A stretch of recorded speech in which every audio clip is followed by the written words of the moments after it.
Sorry, Wayne, I got a pop-up.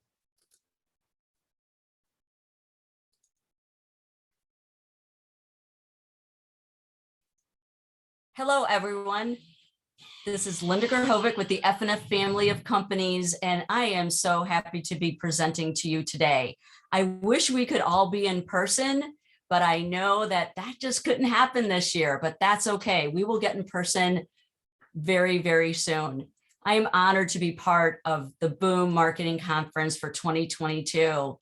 So today I'm going to talk about the difference between sales and marketing and why it is important to understand. Now, why am I even qualified to bring you this presentation? Well, I have been in the title insurance and real estate services industry for over 30 years now. I hate saying that, over 30 years, but I have. I started out as a real estate agent, and I was a full-time real estate broker for 10 years. Then for another 10 years, I was a real estate paralegal at a law firm. So it was really great to understand everything that went on with real estate contracts and with understanding buyers and sellers and how to sell to them and how to market to them and the differences between that. And then after the law firm, I went to a title underwriter. And I have been with this title underwriting side or on the title underwriting side for 25 years now. I've been both on the direct side as well as the agency side. And the agency side is very dear to my heart, and I love working with our agents across the country. And I also love working with their customers, who are realtors, attorneys, and lenders. So I have been dedicated to education and marketing for the past 7 of those 25 years. I've done sales jobs, I've done marketing jobs, I've done business development jobs, and settling in on the education and the marketing side has been a dream of mine for a long time. So now that I'm dedicated to it, I utilize those 2 areas of our business very frequently. I use education to market, and I market our education. And no more sales. Sales are so very different. So let's start having that conversation, the differences between sales and marketing. So when you think of sales, I think about all the books that, I've accumulated over the years. I love Jeffrey Gitomer. When I was in the sales space, I always made sure that I was up to date on all of his books. And Jeff Gitomer, you either love him or hate him, right? You either like what he's talking about or you have a different methodology. But he was one of my go-tos when it came to sales. Now, granted, there are a lot of other great sales authors out there, Maxwell and Simon Sinek and a lot more other people. But Gitomer was one of my favorites. Also, I really looked into the strategy behind sales. One of my favorite books is The Challenger Sale, as well as The Balanced Scorecard. So not only talking about sales and being able to turn being I would say a traditional sales performer into a sales consultant, that took me a while to go from that methodology to the new one. And I really love the consultation process so much better. There's a lot more connectivity. You can really measure what you're doing. And it's a real strategy focused organization. So I really like Kaplan and Morton, as well as some of the other basics on, thinking and coaching and achieving excellence. So sales has so many books out there, but of course, so does marketing. And we'll talk about that too. So when you talk about sales is very different because it's really more about helping that client, right? Directly helping that client or that customer to discover, what is that differentiating factor for buying our service or our product. So sales is any customer interaction during an official or unofficial engagement, whether unofficial being an event that you're at and you're networking. Officials, when you're going into that office and you may have to have that conversation about, how much sales are coming in or not coming in. Maybe you're placing orders, but you're not finalizing the orders. Maybe you're having those conversations and you're only getting 10% of their business. It also includes activities that you perform within your company, whether it's preparing bids or proposals or agreements or contracts or presentations. We're not going to really talk too much about pricing because that's an obstacle in and of itself sometimes in that sales process. So sales is about the meeting. It's about that phone conversation with decision makers. It's maybe conversations and meetings and informal decision makers. Maybe that first person that you see at the office could be a receptionist. It could be an order taker. They're the informal decision makers. They're the ones putting information in a decision maker's ear. I will tell you, I have had a lot of conversations with owners, managers, and decision makers who don't even realize the percentage of business that's coming to us versus our competitor. Or they may think that, oh, we're giving you a third and these other two competitors equally a third. But then I show them the reports and it clearly shows that it's not that case at all. Either we're getting a larger portion and our competitors are not, or vice versa. And that's probably because that informal decision maker is actually making the decision on either buying from you or from somebody else. Also, part of sales is that proposal, that, going in and saying what your rates are, your products are, and presenting that in some sort of development fashion. It's also internal team meetings to discuss these accounts, going through one by one. Where are they in your sales cycle? Interactions with strategic alliances about revenue opportunities. So I'm talking a lot about open orders, closed orders, percentage of business, actual dollars coming through the door. It's also meeting and phone conversations, which now, meetings, that kind of encompasses both in-person meeting and virtual meetings. We're going to that hybrid word now. Meetings can mean a lot of different things. To develop strategic alliances and referral sources. As a real estate agent, it was really important for me to get referrals. Towards my, fifth, sixth, seventh year, I was up to 75% in referral business. So I had to do a lot less advertising and more referral networking, and it worked out great. Spent less and I gained more. So it's important to get those referrals in any business that you're in. Dealing with customers and clients regarding their current projects, services, and agreements. So there's a lot to do with organic growth as well. You never want your top producer to feel that they are not a top producer, meaning a top customer of yours, a top client of yours, a top agent of yours. Because unfortunately, we do possibly take some of our customers for granted. And you never want that to happen. You never want to focus solely on your prospects versus your existing customer base, that without them, your revenue would go way down. So you want to make sure that you're looking at each of them. So what's marketing? Now, I don't know why, but sales sometimes has become a dirty word, right? There's certain visuals that people have created, certain ways of stereotyping salespeople. But I'm sorry, I was proud to be a salesperson, and I'm proud to be a marketing person now. I always made sure that my customers and client had respect for me as a salesperson. I always made sure that they knew that I was proud of my product. I was proud of how I can deliver that product. How could I was that trusted advisor to them. And I was very proud of selling the industry that we're in. So sometimes people have placed marketing on their business cards because they feel sales is not enough. And I don't think we do ourselves justice in doing that.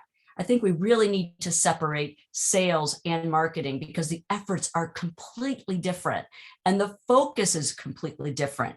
Now, can a salesperson use their company's marketing tools and resources? Absolutely, and 100%. So you can be a better salesperson by utilizing those marketing tools or to market what your products and services out there. So let's kind of get to the basics with marketing. I kind of put a couple sentences together, which I tell you, it's kind of hard to kind of put in one short little paragraph what marketing is. But marketing is the creation of opportunities for selling situations. So what I create, I can put in the hands of a salesperson so that they can develop that relationship. They can start that conversation. They maybe can bring value to something or someone in their sales cycle. It incorporates many research and promotional activities aimed at understanding the marketplace. So in order to be a good marketing department or someone who is truly a marketing person, the market research has to go into it. And I'm not talking about market research from 5 years ago. I'm talking about the research that you do as a marketing department or a marketing person on a weekly, monthly, and then yearly basis. What feedback have you received? What target marketing or target geographical area are you targeting? Is there a generation that you're targeting your marketing efforts to? So you have to know the research in order to create the marketing tools to create those opportunities to sell. So you want to understand that marketplace. You want to understand the product or service that your potential market desires or needs. If you don't know who you're targeting, you can't market to them. If you do not understand the service, how they want to get it, you cannot gear your marketing towards those needs and desires. For example, if you're marketing to a senior housing area, 55 plus, so you have a lot of subdivisions in your area that you are trying to market to.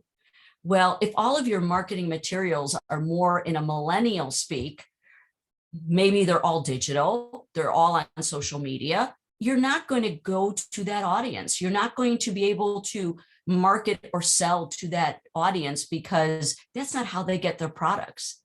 That particular age group is more geared towards physical printed collateral. And marketing takes on 6 different areas or 6 different mediums, and we'll talk about that as well. You also have to do research on your competition. Something as simple as a SWOT analysis, not on the sales side for the individual, but on the marketing side for your company and for your competitor, is a huge, area of research. So you have to sit down and think about what are the strengths, weaknesses, opportunities, and threats that ABC company has. And you have to be honest. And this could be a meeting with your owners, managers, decision makers, but it also has to be with your salespeople because they know the perception of your company out there in the marketplace. So even if something is not your strength, but the feedback of the market says you are, that's okay. You're going to still capitalize on it. Or if there's a mistake out there, if the marketplace thinks that you are weak in one area and you are not.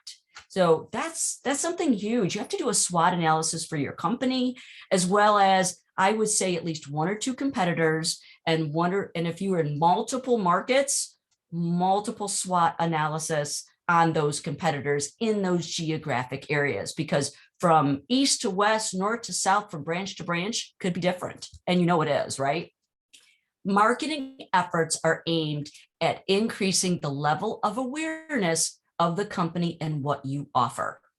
All right, that sounds very basic, right? But that's where individual branding comes in. That's where company branding comes in. That's where, knowing who Nike is just by seeing that swoosh, right? I wish one day before I retire that title insurance could be like the Nike swoosh or Nike swoosh, so everybody knows what that is no matter what. But we're not there. We have to create that awareness in our marketplace. And it's harder because, we have a title policy, right? You can touch and feel a title policy, but it's not as glamorous as a really cool pair of shoes, right? Something that you can touch and feel. So it's really important and much more difficult to create marketing opportunities, to create marketing collateral that is aimed towards that level of awareness of a service. It's much tougher, right? So once that awareness is raised, which is the job of us in marketing, the sales process can take over. And that's where inherent differences are. We need to work hand in hand with sales. There can't be this divided wall between sales and marketing. Sometimes it's hard to do because it's a push-pull. And with some companies, marketing people may not even know your product that well. And that's where you have to educate them. And that's why that SWOT analysis is part of your marketing research that is invaluable to your marketing people. And that's why, as a salesperson, it is hard to put on a sales hat versus a marketing hat, because you have to think differently on both sides. So again, on the rights, or not sure how you see the screen, but on one side of your screen, you're going to see what I had just said about creation of what marketing is. And then I'm going into the details. So what else is marketing? So you're going to see it's less about metrics, less about goals, less about numbers, and more about marketing focused areas. So marketing is about your logo and your brand development. And it may also mean that through market research, your brand needs maybe a little boost. Maybe it needs to change with the times. I don't know. Maybe you've acquired a bunch of companies and now it seems like you have 12 different logos instead of one overarching brand that can bring in all those different branches or companies. So logo and brand development is very, very important. Developing brochures and promotional materials, that's just one tiny little aspect. You have to have all the research in. You have to know who your target market is before you start developing brochures and promotional materials. Marketing is also advertising, local and within associations. Now, granted, most of us don't have advertising budgets, not even the big companies in our space. So we have to make sure that we're utilizing our sponsorships and our promotional materials very well, locally, regionally, and nationally. It's about trade association sponsorships. And what I do, it's important that everybody knows who we are, knows our brand, knows our logo, knows what we stand for. And our trade associations are a big part of us being able to get that recognition and that brand awareness out there. And I always encourage any company to be part of their trade association. If you're a realtor, obviously your local association, but also be very active in NAR. I know you have to pay for it anyway, so why not utilize the resources and be involved with NAR? On the title side, your local trade association, whether it be your local LTA or maybe a regional LTA or the American Land Title Association, or a part of other for-profit trade associations like ResPro or October Research, which is part of NS3, the National Settlement Summit. Also, educational seminars for clients and prospects, or clients, customers, and prospects. As you know, I said I kind of cross market between education and marketing. I think education is an amazing marketing tool. So that's why I always include it. If you can educate your customer, that brings added value to that customer and a little bit, well, maybe a lot more stickiness to them to be loyal to you versus your competitor. Pushing newsletters, articles, blogs, tweets, there are things that we can give for free. We don't have to have somebody pay for a webinar or pay for a conference. We can provide great information via newsletters or articles that we have published in other trade association periodicals, whether they're in a digital format or a paper format. We can put together our own blog, whether it be individually or as a company, and on a monthly basis, put out some, very content-driven articles or information in those blogs.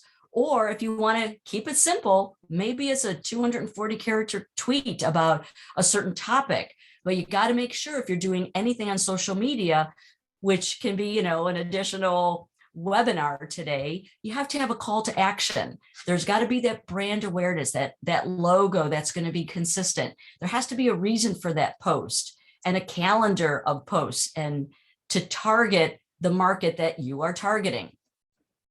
Also, sponsoring industry events, whether it's direct or some sort of lateral association. Social media activities, kind of what I talked about with the tweets, adding value to that media, whether it be talking about who your staff is, about the wonderful accomplishments you made. If your target market is a certain generation like millennials, are you providing posts and content that's going to appeal to them? And that's, again, you have to understand how to market to each of those different generations. We literally do a workshop just on the evolving customer experience and how to engage different generations in different mediums, whether they be, paper or digital, or in some other way. Website creation, maintenance, and monitoring. This is huge. You could be the best company.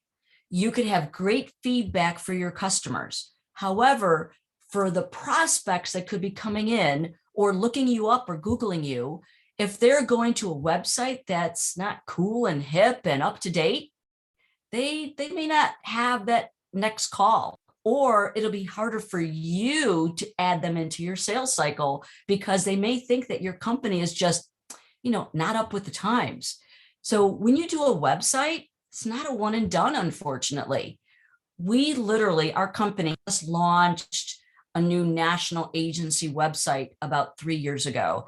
Our local websites were just updated 1 year ago. I am already right now thinking about what's going to happen in 1 or 2 years, doing the research to see, what format is going to be more engaging for customers and clients and prospects and leads in 1 or 2 years. So marketing is never, you cannot ever have that as a dead end. Nothing's ever done. It's always fluid and needs to change with how your target markets change, how the marketplace is changing, how the industry is changing. Public relations, letting the media know what you are doing, either online or in trade magazines or locally, whether it be a church group or some kind of organization that you belong to. Attending networking events, whether they be within your industry or laterally, meaning as a title professional, I really, I come on the side of title and escrow, the title product and the closing product. So I'm going to go to events that only realtors are at, that I could be at as another industry or a lateral industry, or go to events that attorneys are going to be at, or going to an MBA local function with lenders. Also researching business opportunities. It is a constant pipeline of business opportunities. On the sales side, it's going to be a constant pipeline of individual and company leads, where on the marketing side is, all right, what should we focus on next? What's that next business opportunity? Is there something of value that we can bring, that we can package, give it to the salespeople that will create even more opportunities for them? Marketing and marketing strategy. Now, I should have probably said the word strategy from the first slide, because marketing is all about strategy. Marketing is very different from being a sales associate. Marketing is very different from being a sales manager. Marketing is so different from being a communications director. So just to give you an idea of all of the hats that come under marketing and creating a marketing strategy, you've got, and really this is in no particular order because one is not more important than the other. Everything kind of goes hand in glove with that final marketing product. And that's why communication between the marketing department and sales department is so critical. So you can have a branding manager.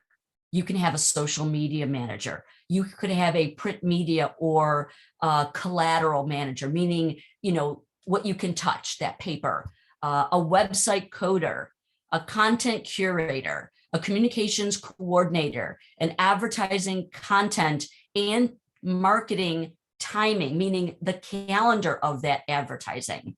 You can have a graphic artist that needs to work hand in glove with the branding manager and the social media manager. Social media analysis, analyzing on a quarterly basis those social media posts that you're doing. Are they effective? Are they engaging? If they're not, you need to change it up, because the whole idea of posting to social media is for it to become your digital marketing plan. All right, part of that digital media is next. Website designer obviously goes hand in hand with the website coder in the background. A content manager, which goes hand in hand with that content curator. I can design things all day long. I could probably do a little bit of each of these jobs, but I am not an expert at all 14 of these areas.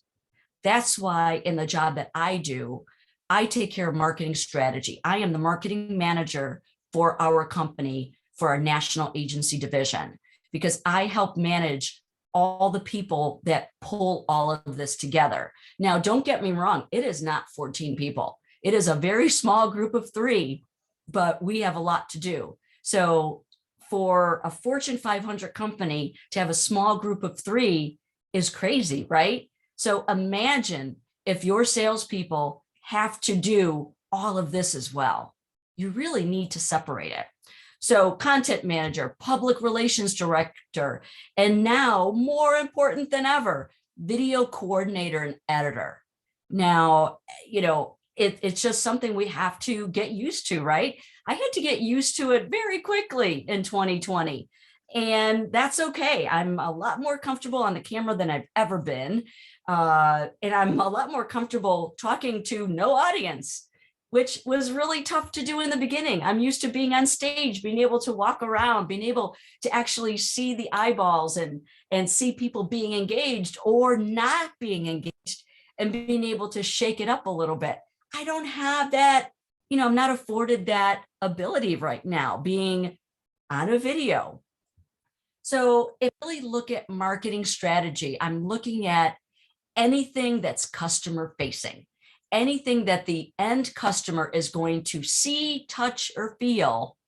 That's marketing. So even internally, we have meetings as well, where I have to sit down and talk about, why is this subject matter relevant? Why is it important to our agents, our title agents, or whether they're title or escrow agents? So marketing is an essential job, part of any company. Done strategically can really grow any business. So what are our own internal objectives? Well, it's to teach my internal team, meaning the sales team, and our agents on the many facets and considerations within marketing. So kind of doing what I'm doing with you today, not only to our customers, but also to our internal team. So with our sales team, I literally just came back from a sales team meeting where we talked about just about this. So who are we targeting? We can target our own internal managers in our sales team, as well as key growth agent, meaning my customers, my title agents, my escrow agents, in a certain geographic area or nationally. You can do the same thing. And we want to always make sure that we are actually bringing subject matter experts, their insights, their expertise, combined with, the focus on our resources to achieve what we're trying to achieve with our customers. So you need to ask the right questions of those right decision makers. So that's where really having a great communication with your sales team is going to help tremendously. And if you ever need help on connecting those dots, that's where Bo Digital can come in as well. So to kind of bring that all together, so understanding the differences, sales, is what drives that bottom line result. Sales close the deals with customers and clients. Sales is focused on closing revenue in a current month or quarter. You've got metrics, right?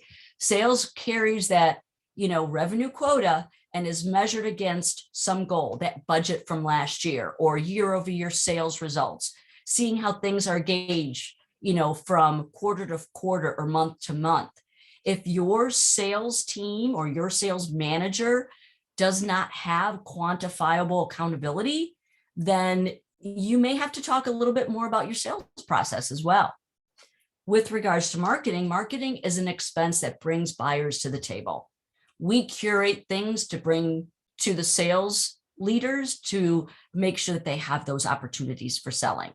Marketing is what you do to make the customer or client come to you, making sure your brand is out there. Even if they don't know what it means, they recognize that brand, whether it be on social or digital print or a sponsorship. You're bringing that awareness in. So kind of trying to make that awareness like that Nike swoosh, right? So marketing is a longer term commitment, trying to get from being a product that nobody understands to a product that's recognizable, something that you can advertise on TV one day, maybe. I know that's going a little bit beyond, right? But girl can hope. Marketing creates a valuable pipeline for months and years to come. So yes, sales has a pipeline with their leads, but so does marketing. I always have to think 1, 2, 3 steps ahead because marketing needs to be proactive, not reactive. Give you an example.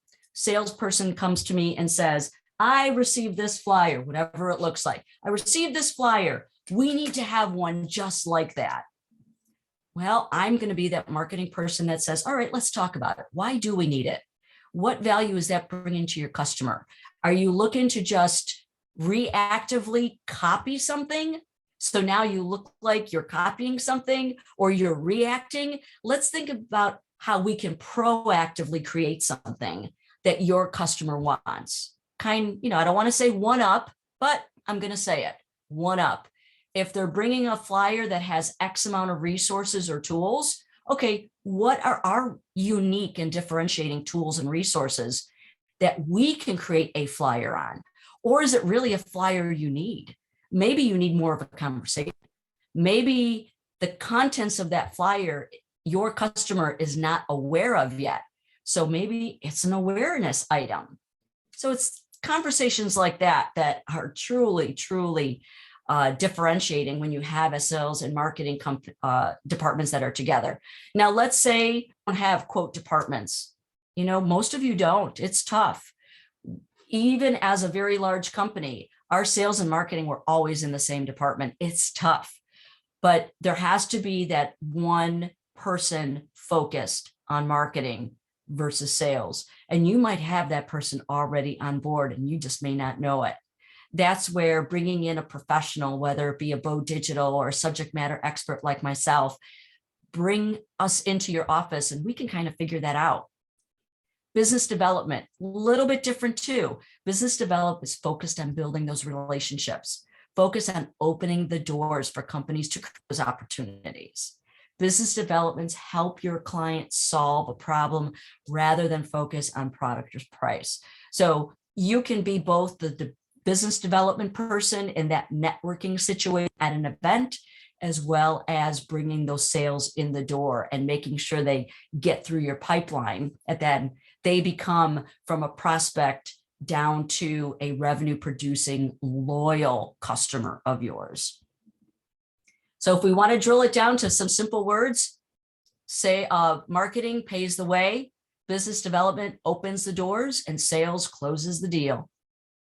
So let's talk about the differences between sales and marketing in a real quick rack card, which Bo Digital can provide to you. They help me create this. So sales and marketing, what you should know. This would be a great thing to distribute to your own sales team.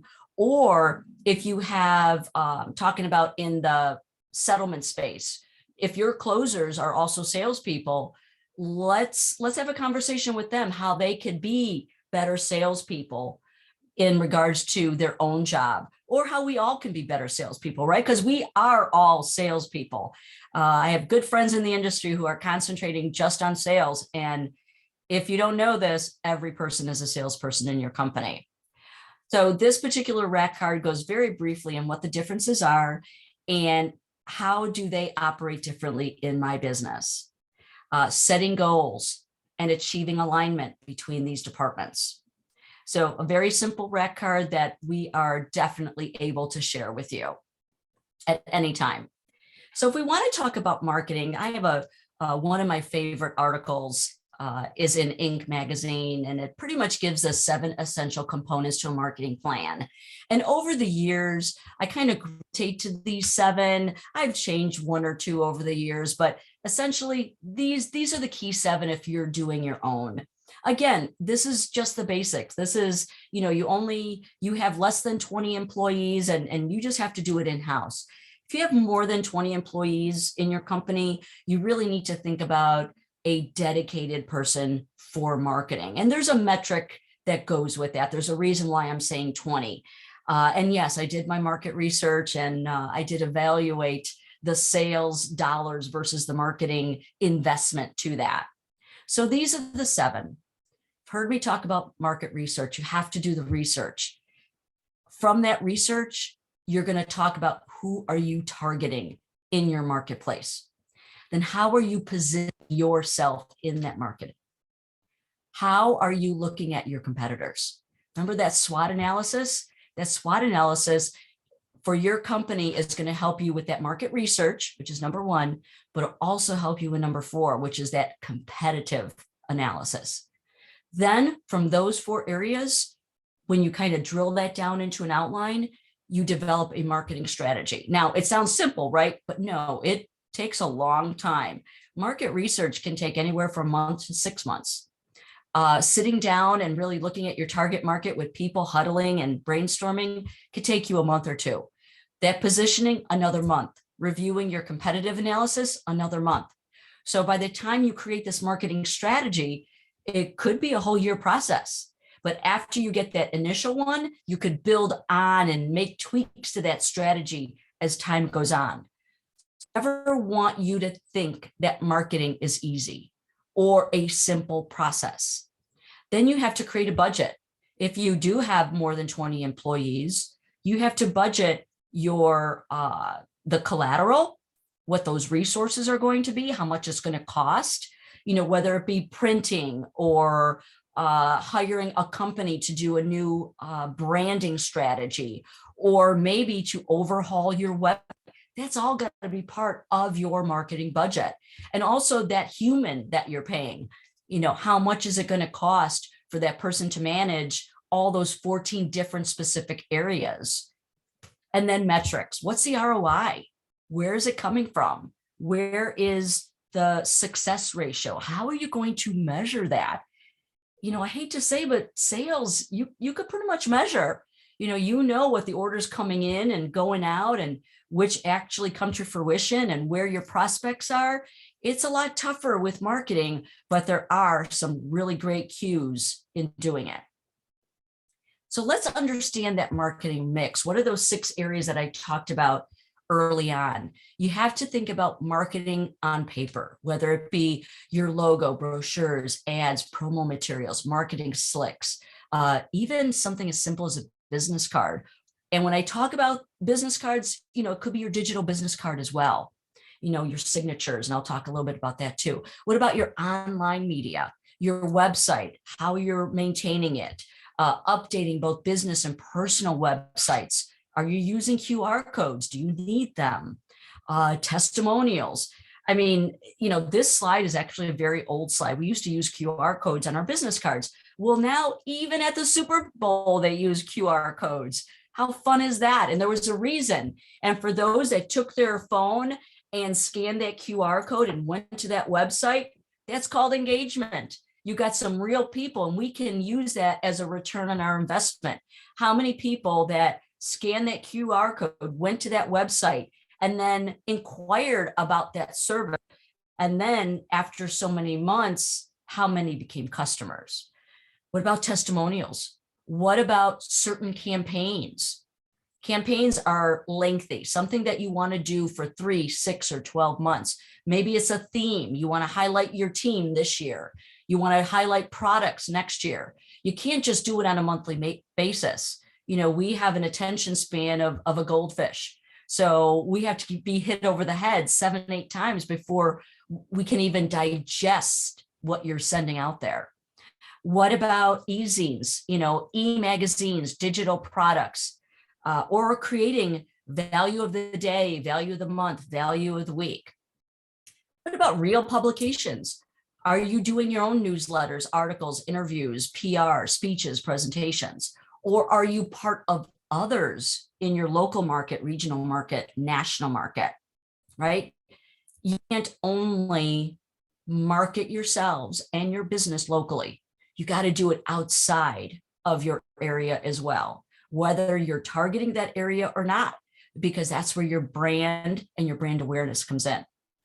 What about education? Well, you already know the answer to that because I've already been saying it. There's a great way to market yourself and your company and your industry via education, whether it's face-to-face or webinars or live meetings, whether you Skype or Zoom or Teams, whether you're at physical conferences or virtual conferences like this one, and your trade associations. So whether it's in-person, virtual, hybrid, are you participating in it? Are you having fun with it? Do you have brand recognition because of it? And that doesn't mean putting your logo on, every single presentation 300 times. No, it could be something very simple, something like we did today. My logo in one corner and boom in another, just so that that awareness is there that, me and my company are bringing this to you. What about social media? Now, I think we didn't do ourselves justice about 5 years ago when we started telling everybody, oh, you need to get on social, you need to get on social.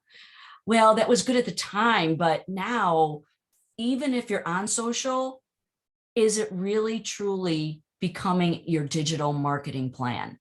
Big difference from social media post to creating a digital plan. But social in and of itself, are you on Facebook, Twitter? Are you tweeting? Okay, there's a typo there. That's how old this slide is, right? LinkedIn, blogs, YouTube. Are you actually able to attract, engage, and connect? Social media, or I should really say digital marketing, is our new cold call. Are there other platforms that you want to get into? Snapchat, Instagram, maybe some other kind of platform that's up and coming. I don't know. Is it really going to resonate with your target market? My target market is Facebook and LinkedIn. That's where we get an ROI, and we can gauge everything. So we're not into some other platforms right now because we're not going to get the ROI, and we've tested it out. What about seminars?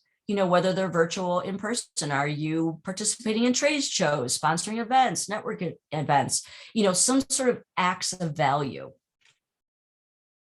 Now, if you really wanted to do a quick start on a marketing plan, you would have to really look at 9 key areas. You'd have to think about prospecting. What's your target? What message am I trying to get out there to my target market? What media am I going to use to do it? Then during that process, with regards to your leads, what is my lead capture system? Do I have a CRM? What is my lead nurturing system? What is my sales conversation strategy? This is why your sales people have to do this hand in glove with your marketing department, because there is a process. We need to know what the sales goals are. We need to know what your leadership goals are, what your revenue goals are in order to create a marketing plan. And then after, how I deliver a world-class experience, right? How do I engage? How do I increase that customer lifetime value? How do I orchestrate and stimulate those referrals for the next time? I'm doing so well as with my customers that my customers are referring me to somebody else, or they're shifting more business to me. So that's kind of a very simplistic 9-grid plan to put together a strategic marketing strategy and plan for your company. Now, what Wayne and I teamed up to do a little bit ago, because we were having a hard time providing an answer on when do you shift from doing it yourself to when to leave it to the pros, right? And that's where I did the market research about where on a dollars and cents it would come in. And a very good overview is, like I said, 20 employees or more. And then after that, gauging your marketplace, if you do have more than 20 employees, if there's going to be some of those other 14 professionals that need to come in. You know, if you only have a budget for 2 people because you have 40 employees, will one be the marketing manager and another one be the digital marketing person? I don't know. It really depends on who you are, where you are in the cycle, and how much needs to be done. So Wayne and I did a great video. It's less than an hour long, and it really goes through, is marketing what you really need? Because a lot of times we get questions from companies, individuals, and even major corporation that the first thing they come to us and say, myself as a subject matter expert and Wayne as a marketing consultant at Bo Digital, is we need marketing. Well, we kind of step back and say, is it marketing you really need? We go through those high level questions of, what are your company goals? What are your leadership goals? What are your sales goals? Is it marketing you really need? So we kind of unravel that onion to kind of see what is the core at what you want, what you need, and where you need to go, and how does a marketing plan fit in it? And it was a really great conversation that Wayne and I had, and he's going to share you a link to our YouTube page so that you can listen to that. To that video. We talk about a SWOT analysis. We talk about SMART goals, because if you go to any marketing company or any marketing consultant, sure, they can provide you marketing. They could help you with collateral. They could order you a bunch of tchotchkes, you know, the pens and the paper and the really cool electronics at a trade show. But it's not all about those tchotchkes. It's about the value that you bring. Those tchotchkes just bring you the awareness. You know, you're able to get that quart inside of your takeaway bag. You know, we've got things that are, you know, branded all over the place, but that still doesn't mean we bring you value. So is it marketing that you really need? So this video may help you with the next step of even this conversation, which I, would love to be a part of it. So with that, I really want to say thank you very much for having me today. Really think about marketing versus sales. Think about marketing as creativity, inspiration, success, brand, teamwork, design, idea, brainstorming, and concepts. Think of it definitely different than sales. And sales is a great thing, and we have great salespeople all over the place. And be proud that you're a salesperson, because you need to sell yourself, your company, and the industry, and you need confidence to do that. So if you do ever want to continue the conversation with me, give me a call. I'm Linda Grahovec. There's my phone number, my email address, and I am honored to be part of Boom Marketing Conference for 2022.